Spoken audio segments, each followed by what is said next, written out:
ለየትም ስዘል የነበረቻውን አፈቀርኩሽ ብሎ ክርስቲያን ሴት ሊያገባ አልተፈቀደም። በመጀመሪያ ለምን ካፊር ይይዛል? ምክንያቱም አልተፈቀደም።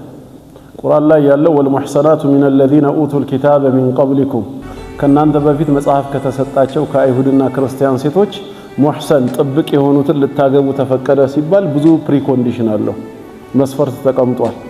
አንደኛ ሙህሰን መሆን አለባቸው። እዚህ ጋር የተፈለገው አይ ቢማዕና አልሐራኢር ንጹህ የሆኑ በዝሙት የማይታወቁ መሆን አለበት እንጂ ዝም ብሎ የትም ስዘል የነበረቻውን አፈቀርኩሽ ብሎ ክርስቲያን ሴት ሊያገባ አልተፈቀደም። እንደገና ደግሞ ቀጥሎ አየቱ ይናገራል እኮ ሚስጥር ወዳጅ የሌላቸው ፍሬንድ የሚባለው ዚና ያልፈጸሙ በሃይማኖቱ ህግና ስርዓት የሚኖሩ እንዲህ አይነት ነገሮች አሉ። ስለዚህ አንደኛ ማንኛውም ሙስሊም ካፊር ሴት ሊያገባ እንዳልተፈቀደ ልናውቅ ይገባል።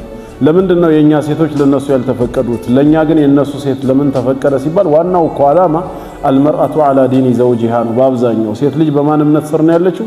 በባሏ ነው። አንተ ያችን ሴት ስታገባት ነገ ረጃ አለው ትመጣለች በሚለው ተስፋ ነው። ነገር ግን ዛሬ ለራሱ